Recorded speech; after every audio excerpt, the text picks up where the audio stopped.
Good evening, ladies and gentlemen, and welcome to the Battle to Be Phoenix and Ferryman podcast.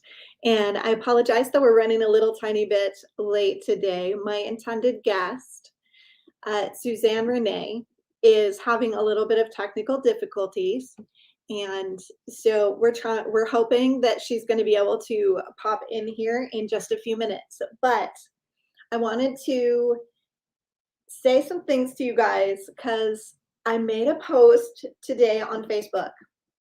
And on that post, I did a little introduction of who I am, what I do, what I stand for. And in that post, when I actually listed out all of my titles and the things that I'm involved in, I had a person comment to me, "Wow, you're so lucky that you get to do all those things." So I kind of thought I would come at you guys and show you that I'm a normal person and every single one of you is capable of choosing the path that I've chosen. But I also want to give you a little bit of insight into the cost, the price of the path that I've chosen. So many of you guys know that I am founder and president of Battle to Be, our 501c3 nonprofit organization. And I am also involved in another organization called Global Healing Right Now, which helps survivors of childhood abuse tell their stories and find their voice, speak their truth. And I also have a for-profit business, which is Rise Up Phoenix. So all of these different things that I'm involved in, yes, it sounds super glamorous. I'm an author and I'm an international speaker and I get to do all these things. But what that looks like in the real world is 12 to 14-hour days, 7 days a week. It literally is, I work 4 jobs and only get paid for one of them. So when you see my posts, when I do glamorous things or when I'm involved in an activity that seems extremely awesome, know that my life is absolutely awesome and what I'm doing is extraordinary and I wouldn't change it for the world. But none of that came easy, none of that came free, and none of that was luck. So literally every single day, I spend 1 to 2 hours educating, researching, and learning more about trauma. So there's so much involved in that. There is no luck. There is hard work and perseverance and a desire to contribute back to the community. So just a little note on when you look at someone on Facebook and you think that what their life is so amazing, know that behind the scenes, there's a lot of work that you're not seeing. So I think we've got Suzanne here, so I'm going to bring her on board, and she is author of Conquering the Undertow. Hi. Hi. I made it. Yes. We've had so many technical difficulties today. It's so funny, but I've never had anyone's audio not work. I just do charades a little bit, Besides, which device do I need to be on right now? Exactly. So you only recently published your book, correct? Yes, I published in October 10th, actually. How has that been for you? What has that experience been like? It's been probably every possible emotion that you could experience. Definitely a lot of just surprise. I think for a long time, I didn't think anyone would actually want to. I said to myself, who's ever going to want to read my story? Whoever's going to want to hear my story. And the moment when people reach out to me and tell me like, oh, I thought it was only, my family that dealt with grief in that way. Or I thought I was the only one that felt that way. And the fact that I'm able to make an impact on people in that way just takes my breath away. Honestly, when I wrote the book, that's all I ever wanted was for other people to be able to say, I feel less alone because of what you shared in this story. That is so important. That concept, that's the whole reason that we're here. That idea that we're not alone in everything that we go through, no matter how horrific it is, no matter how extraordinary it seems, we're never, ever alone. So can you tell us a little bit, without going to your traumas, tell us a little bit about what you have overcome and what challenges you faced? Absolutely. So, sorry. When I was 25, I lost my dad to a heart attack, and then as I was starting to actually move a little process and feel like maybe life could be possibly be normal, I lost my brother to suicide. And I said to myself at the time, I said, I hope bad things don't come in threes. And then the following January, so pretty much almost about a year after I lost my dad, I was all happy that I was finally able to, go out and go out to a bar and try to have some semblance of normalcy. I was, in my mid-20s, and I went out one night and I was sexually assaulted. So by the time all three of those were done, I really didn't have enough time in between each of them to kind of process what happened to the one before. I didn't realize until years later the impact that those three together really made on me. I think our society doesn't do a very good job of preparing us for understanding what the aftermath of a traumatic experience is. Absolutely. I think we need to do a better job of giving people an understanding of what post-traumatic stress is and how that shows up in our lives. So you're a perfect example of exactly where that need comes into play. You probably had, like, it hit you and you had no idea. Yeah. I no idea, and that's something I'm really passionate about, is the idea of community help. I don't like this concept of self-help because it puts a lot on the individual, and people would say to me, oh, you should get help, you should go to therapy, you should do this, you should do that. But when you don't even feel the strength to like get out of bed that day, the idea of having to even, I mean, now it's a lot more streamlined with, the internet and things like that. But even today, I have friends who tell me, where do I even start finding somebody? You go on the internet and there's 8,000 therapists out there, and it's almost like these days we have too many options and no one really knows kind of where to, start with it. But a lot of this happened in like 2007, 2008, where it wasn't so major. But even then, I just kind of felt very much I was on my own. Even after I lost my dad, my friends would try to be there for me, but they were 25. They had no idea what to say to somebody. Or even now, I realized I had a friend that lost her mom, and what came to my mind was say to her was, sorry for your loss. And I said that at first, and then I was like, you know what? I'm one of those people who speaks about how that's not enough. I need to be the one that pushes myself a little further. And I really went online and tried to find out what else I can do. And one of the big things they said was really listen to the person, because a lot of times they'll tell you what they need. And she told me, I don't even have the energy to cook my kids dinner. I'm exhausted. So I got together with a few friends and we sent her lunch for a few days, and it just made her whole day.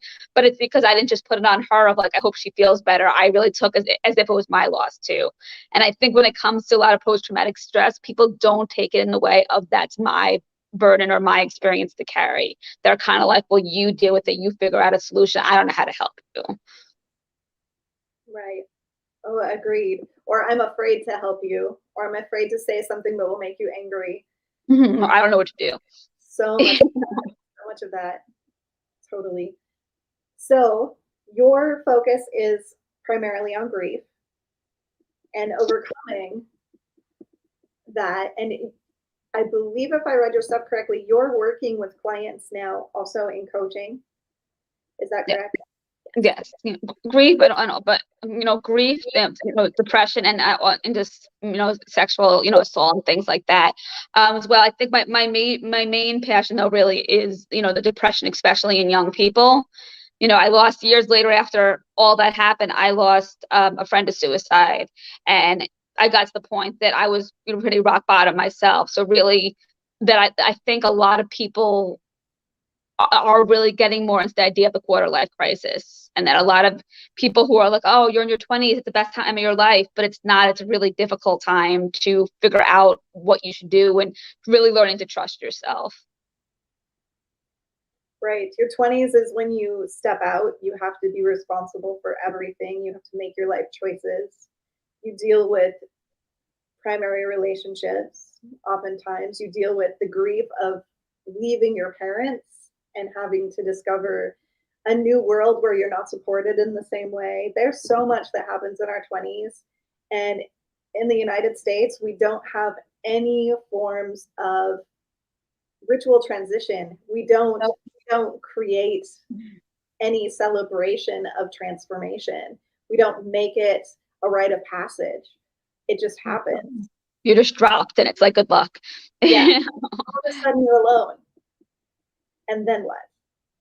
So it's a huge, huge time of change. And change can either feel good or change can feel bad.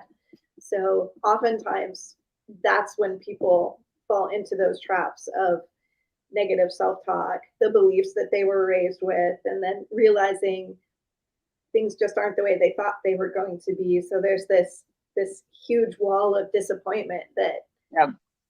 It's a whole, all you need to do is graduate and then your life will be all made. And you graduate and you're like, okay, I can't even get a job. Like, there's no food. There's no, like, yeah, this 9 to 5 stuff sucks when you're not doing what you're passionate about. And absolutely. do you even know what you're passionate about at that point in time? So that's an excellent age group to focus on. Yeah. What has your journey been? What steps did you take to discover your healing? That's a great question. One really, now that I've had more time with the pandemic and not being, out so much, things like that, I've really had the time to reflect because I'm so grateful for my life now. And I remembered, a lot of these things happened in Florida, and because of everything, I moved out of Florida because I had it was, if I was in Florida, it was going to be like that. And I finally realized that it's where you are. It's not where you are, it's where you are in your life. And I finally moved back, about a year ago. And during that time, I realized all these things that used to, trigger me, that I'm like, wow, this place actually is beautiful. And I'm finally able to enjoy being here, which for, many years I wasn't able to because of all the depression and the PTSD and things like that. But pretty much a term that I would say to describe a lot of my journey that I really remember enjoying so much is this whole term of toxic positivity. So when those three things happened to me, instead of me being like, you know what, I need to slow down, I need to take some time off from work, my default from, childhood and things like that was to be the positive, happy person in the family. And I didn't want my friends to, again, being 25, I didn't want to go out to a bar. My friends say, hey, how was your week? And maybe like, it was awful. I couldn't sleep. I was after half the night, with nightmares. I don't know what's wrong. So I would just force myself to be like happy. And when I finally got to the point years later that through, therapy and things like that, that I realized that you don't have to be happy all the time, that every emotion happens for a reason. And if, like you said, if something makes you angry about that 9 to 5 job, maybe it's because you're not enjoying what you're doing. If something is when you hang out with a certain person, you're feeling really sad all the time, maybe it's something about them that's causing that. And pretty much I was so focused on the positive for so many years. But at the same time, there was like the happy social me out at parties all the time. And then there was the me that was waking up in the middle of the night. And what's interesting is my PTSD wasn't really even about the sexual assault. Is a weird thing it was actually about my job and about guests yelling at me. I'd constantly wake up thinking that I forgot to do something for work, or that, someone was mad at me at work. And it was just that compounded my whole experience from the sexual thought of not having any power of my life. But I didn't dream about that at all. I dreamt about just, daily normal kind of like work stuff. And then when I Googled it, which I realized it's not the thing to do, as they say, it's diagnose stuff, not just physically over Google, but don't mentally diagnose yourself over Google either. Google pretty much said that what your brain does is it deals with whatever during the day didn't get complete during the day, it deals with at night. So I said, oh, my brain's just trying to make sense of a busy day. Everybody has a stressful job. It's just trying to figure it out. But the fact that I was waking up in like sweats and things like that was not a normal job experience. And finally, years later, I lost my job because I was just exhausted and I kept making mistakes. And I started to think the mistakes were me. I was like, oh, I forgot my keys because I'm just, forgetful. I didn't count the money right because I don't know how to count, cash well. And I found all these reasons why I thought things were happening. I never thought it was something as big as something that actually had a term attached to it. And I lost my job. I decided to go travel. And as I was traveling, I realized I was finally by myself and I was really confronted with myself. And I was just miserable. And I finally came home early because I was just feeling so awful. And a few days I spent in a hospital just because I was feeling just so hopeless about everything. I got out of there. I started doing some therapy. I did landmark education, a course with them that had a huge impact on my life. And then I realized it was something I had to daily work at. That if daily I was experiencing these kind of symptoms, I couldn't just do a course and then be like, oh yeah, I'm fine, or do therapy for a few weeks and say, okay, I'm fine. I really had to make it part of my life. And for me, that's, some people spend money on like clothes, some people spend money on jewelry. My thing is personal development, because I absolutely love, not just in myself, but in other people, like you were sharing before, seeing that transformation is just seeing how quickly someone could shift from being in such pain to realizing that it's not them and that they can treat themselves better and it's not their fault. That feeling is just like, you feel like you're flying on those days. How much of a role did self-identity play in your recovery journey? Did you feel like there were times when you didn't know who you were, or what you represented, or what mattered to you? How did that present itself for you? I think that's the thing, is I realized my entire life how hard I had been on myself. I wasn't one of those people that like my mom, my dad said, why don't you get an A? Why aren't you getting good grades? I had put that on myself, because at some point I created this story that I had to be the golden child. And that, everything after that, was like, I have to be the one. I have to be the one. So if I got an A- instead of an A, I would run down the hall crying in tears, in college, because I was so important to me, that I had to be that person. And finally, when I realized I didn't have to be that person, that I can kind of be whoever I wanted to, that was really exhilarating. But it was also, like you said, kind of scary, because it was like, if I could have any kind of life and I could live anywhere and I could have any job, like that's too much for me. And I would go to the library and I would look at books trying to find someone to tell me how to like live my life. And I think the biggest thing was just comparing my identity to other people. That's the biggest difference that I do now. Is I used to come home from work in 5 hours, spend time on Facebook, or if a friend said, oh, I got a promotion, I beat myself up the next day that I wasn't doing so. And I've really been focusing on lately on having actually be my self identity, not myself compared to society, myself compared to what my parents want me to be, myself compared to what my friends are being, but really who do I want to be and what really makes me happy. And that having the opportunity to choose your self identity is actually really cool, because for so long we don't realize who we think we are is actually who we decided many years ago that's who we were. And like, you don't have to be that person anymore. That's one of the fun things that in our industry we get to play with. My favorite thing with clients as they're going through their healing journeys is when they come to that realization that we literally choose who we are every single day and what we want to put out into the world, and you're not bound by anything. If who you were yesterday didn't suit you, you can shift that a little bit. You can move that closer to what's in alignment with you, or with your core values and your core needs.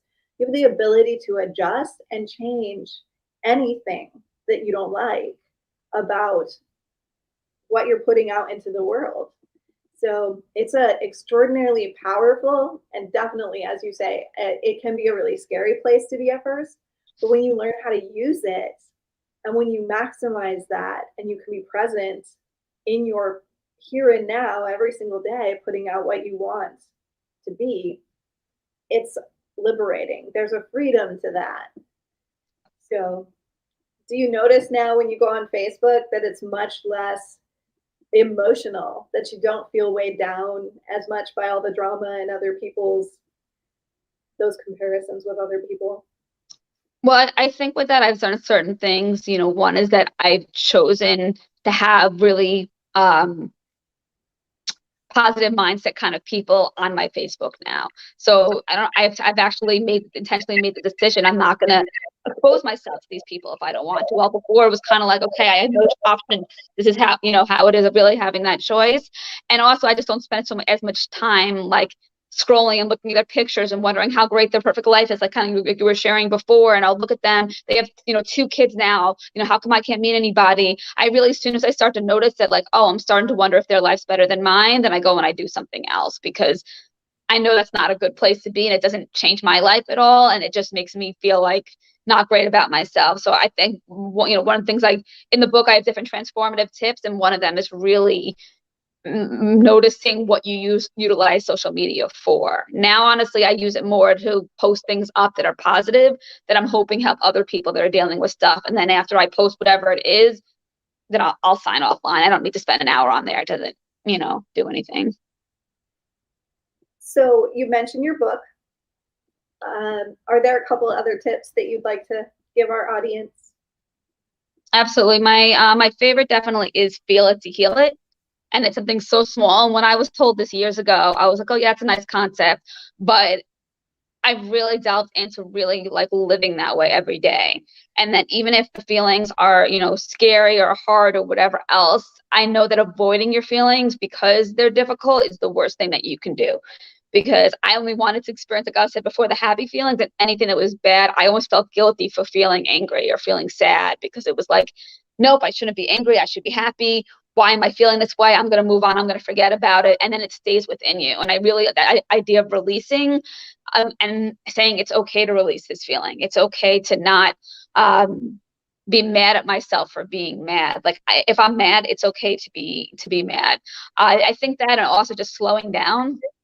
I think that's one that they say after trauma that a lot of people don't slow down, because it's almost like the trauma is still chasing them, and they're afraid that if they slow down, that the trauma is going to, kind of get you in that way. And I would go to the beach, I would go to yoga, I would try to do things to people in this world say relax, and it wasn't relaxing to me, because I was feeling bad for slowing down. It was in my back of my head. It was like, you shouldn't be at the beach. You should be doing something. You should be productive. You should be food shopping, and really giving myself the space. Say, you know what? If it's a Saturday and I do absolutely nothing, and all I do is I stay home and I walk around the neighborhood, like that's okay. You don't have to always be doing something.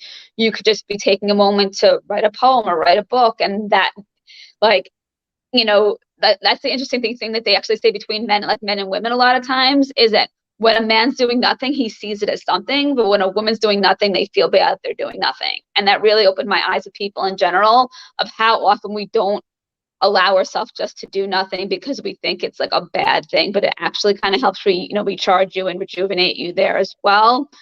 And also really just kind of observe and be aware of yourself. Like you were saying before, if you feel that way every day, that you can change, and that you feel stuck, and you feel like you already know what tomorrow is going to bring, and that's how the rest of your life is going to be, to me, that's a sign that you need to stop and really look at what it is that's making you feel stuck. Because to me, that's the worst feeling anyone could ever experience, is a feeling of stuck, a feeling like, I have no power of my life. This is how it is. I'm stuck in this job. I'm stuck in this relationship. I'm stuck living in this house. And that's the moment I feel like when you should reach out to someone, even if it's just a friend, and say, I'm feeling really like stuck today. Can we do something to shake up my day? Can we go out to dinner? Can we do something just so I don't feel like this day is the same day as the one before and the one before? Because that's one of the hard things about PTSD, is your day never ends. After you finish work, after you finish whatever, you go to bed, and you're still reliving that same day or that past experience. And you never really feel like it's a new day. And to me, that's the best gift I ever gave myself, was finding a way to actually have a new day. Because people take that for granted. So many people don't realize that a lot of us don't wake up every day feeling it's a new day. And that's just really difficult to live with every day. Right. Missing that sense of calm and that peace and that Yes. of, and letting your mind rest. Like, I don't have to think for a second. That's okay. Let the air in.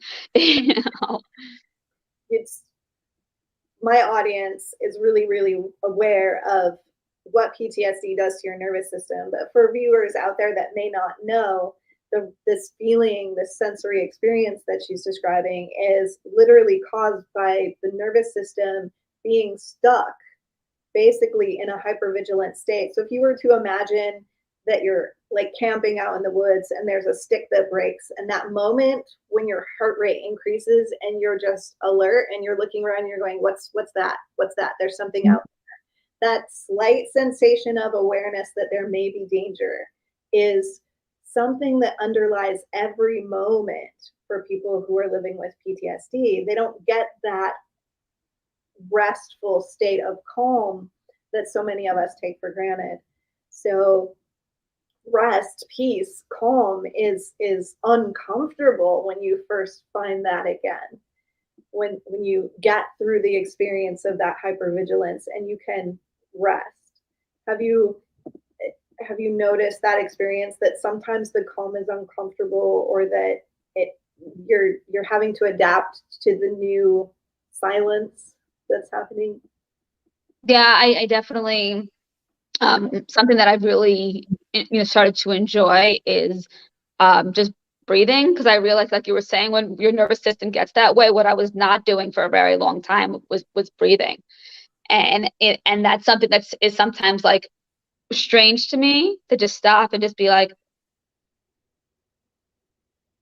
but after I do, I feel so much better that I let myself get through that moment of kind of feeling a little bit awkward about just being with myself for that minute, because I know after, it's kind of like you exercise. Like, you don't love to exercise, but you like that feeling after, that high after. For me, that's what breathing is. It's taking that moment to do that. And less now, but definitely at first, it felt almost like unsafe.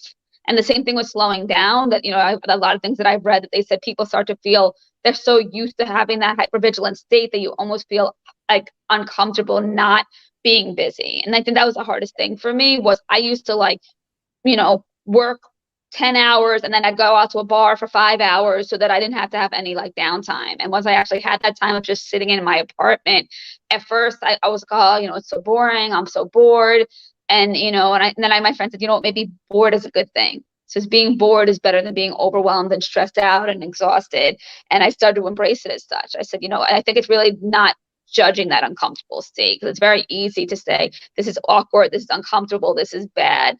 And instead, to be like, this is just calm, and that's okay. And the more you say calm is okay, the more that I think it becomes more of a norm. It's just like with animals. A lot of animals who have been through trauma, they don't know what to do. But then the more they realize that a calm house is okay, then they take sleep and they nap and they relax, and you realize that it's a safe place to be, is that calm. And actually, what you were experiencing before isn't normal. It just became your normal. That was a very good way to put it. Thank you so much for that. And where can they get your book? Absolutely. So it is on Amazon, both on Kindle as well as paperback, with Conquering the Undertow, Learning to Breathe Again.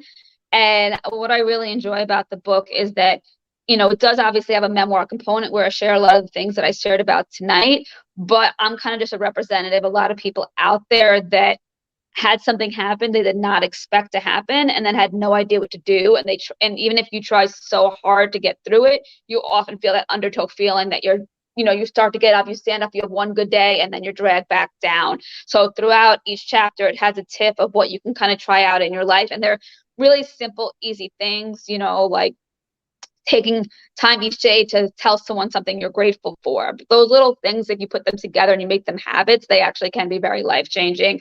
And often I'll have a day that I'll have a bad day, and I won't reread the whole book often, but I'll go back and I'll read a chapter there to really see the difference there, which is where the title Conquering the Undertow came from. Because I also wrote it because not just for people who are dealing with PTSD or things like that. I want people in their lives to understand, because I talked to my mom, I talked to my sister, and they're like, we wanted to help you, but we didn't understand that it was like. My brother would say, you have all these great things, everybody loves you, why aren't you happy, why are you so depressed? And so I wanted to be an illustration for people who don't really understand completely what it's like, to be able to support other people in their life better, and maybe people who don't know how to explain what they're going through, to be able to give it to someone and say, this is what it's like for me, or this is somewhat what it's like for me, and have people around you that can support you better. Because once I had people in my life that got it, like, my entire life changed. But it was really hard when I felt like nobody could understand what I was going through. And how can people get a hold of you? Sure. So I do have a website, Suzanne Renee is illustratedsolovely.com, as well as Facebook and Instagram, Suzanne Renee Author. Perfect. Is there anything that you would like to say, just like your favorite quote or just some words of inspiration before we close out for the night? That's a good question. I just think of realizing that, like, that they say, I like the quote, you can have a bad, just because you have a bad day doesn't mean you have a bad life. And I think often that people have a lot of bad days and start to think that that's always how it's going to be and it's never going to get any better. And they start to stop fighting for any better for themselves. Like I was in a job that was very toxic and I just started to think like, oh, this is what all jobs are like. Every boss is like this. And as soon as I stopped thinking like maybe there could be something outside of this is when my depression and everything really hit hard because I gave up on wanting more for myself. And so I think that quote of it's not, a bad life, it's just a bad day, that when you have those days that are bad and they're a struggle and you know, wish that you didn't experience whatever it was, of telling yourself, today was not a great day, but doesn't mean tomorrow is going to be like that. And then really before you go to bed, putting something in place for the next day that's going to ensure that, like I'll put in place, I'm going to go ahead and make sure to call this person, or I'm going to take a walk tomorrow. I'm going to do something. So I already promised myself something will be different about that next day. And often just doing one little thing out of the norm, like going down a different street, you realize, oh, like things could be a little different that day. Finding something that next day to do differently really can be inspiring. I love that. Beautiful. So thank you so much, Suzanne, for being here with us tonight. And Thank you for having me. absolutely believe that your words have inspired, motivated, and helped some of our folks out there. If you guys want to get a hold of her book, remember it's available on Amazon. And if you guys want to get a hold of her, remember that her social media is her name as it's spelled down there with author following it. Thank you so much for being here with us tonight. I think it was a very interesting show.